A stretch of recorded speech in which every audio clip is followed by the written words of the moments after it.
And really, now it's up to us to do our part. And our part is we have to be the church. And I want to remind you that when you go through a 9/11 and you find yourself on the other side, that doesn't mean you stop being a Christian.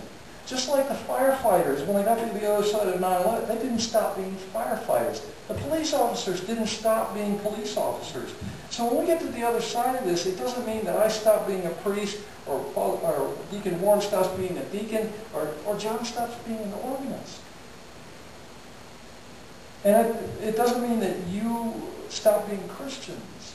And I know this has been a traumatic experience. I know we've all suffered through this.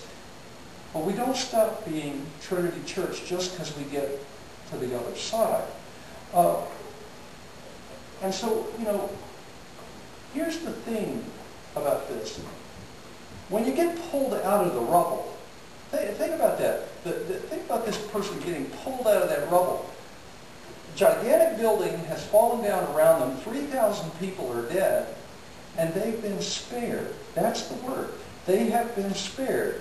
And when you have that happen to you, I hope you ask, what have I been spared for? See?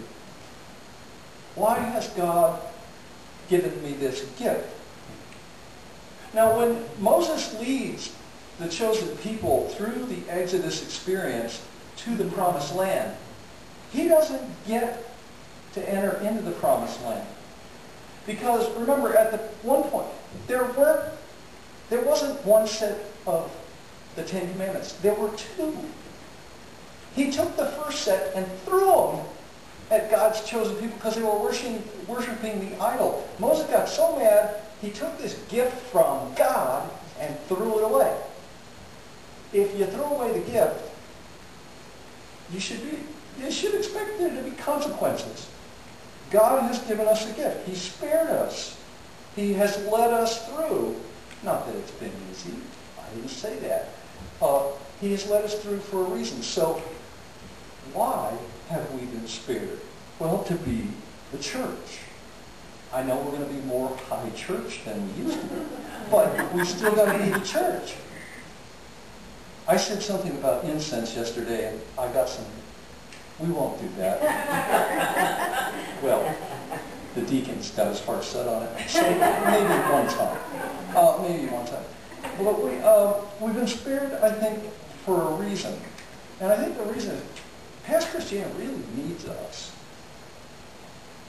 I mean, that big hole where St. Paul's used to sit really hurts this community. And I'm about ready to start a campaign to write to the new bishop of Biloxi and say, look, I don't care what you, well, I do care what you build, but you got to put something in the hole because it's just too painful. There's a ministry of reconciliation that we can help with some of these people at St. Paul's. They are hurt really badly by having their 160-year-old parish closed and merged with Our Mother of Mercy to form a Holy Family Church outside of town. But this work of reconciliation is really important. And that whole complex that's going up across the street from us is an incredible opportunity as well. On Thursday, Good Morning America will be here to help dedicate and open the Boys and Girls Club, but there's no way they can avoid looking at the rest of the complex. This is an amazing accomplishment for our community, and it anchors the west end of town with Trinity Church. And, I really want you to see how important it is that Trinity Church is lifted up to serve God and to serve this community. I mean, we have people living in cars in this town. We have people that are not getting enough to eat, and that's why I'm so pleased that this food pantry that's developed with Our Mother of Mercy just gets bigger and bigger. We need to get it bigger and bigger. The community requires a lot. But Trinity Church is an organic unity that has a purpose and a mission. And Christ is the head, not me. It's Jesus. Jesus is the Good Shepherd, and he's leading us out of this terrible thing we've been through. And I want you to think again, one more time, about the Exodus. That God's chosen people don't go into the promised land on the first try. They try, and they try, and they try again. And I'm not sure how many attempts there were before they got in. We had lots of false starts with building. But now it seems to be moving forward. Good things are happening, and we're moving back home. Now, I think the reason it took so long was something new needed to be learned. God's chosen people had to learn to stop being polytheists. They had to stop worshiping many gods and worship one God. In the history of religion, it's the Jews that established monotheism. It is a tremendous development in the history of religion. Now, what are we supposed to learn? Well, we have to learn how to do some new things as well. Swinging an incense pot is not that big a deal. Sorry.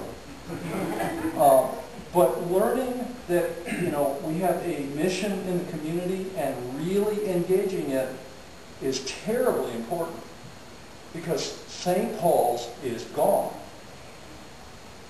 And the people who are still around from St. Paul's are really hurt.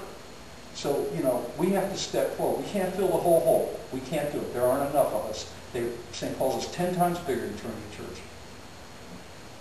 But we have a part in the community to play, and we must play. And I don't expect everybody here to do that. Renee's the one running for city council. God bless you for doing that. That's a lot of work. And not everybody can do that. Not everybody not everybody can do what John does. We have to let him do that. But we each have a part to play in the community, and we have to do it. So God bless you. One of the things they don't say here is the kind of profound love that the sheep, that the shepherd feels for the sheep, and I do feel that for you.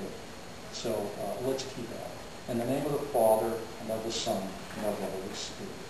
Amen.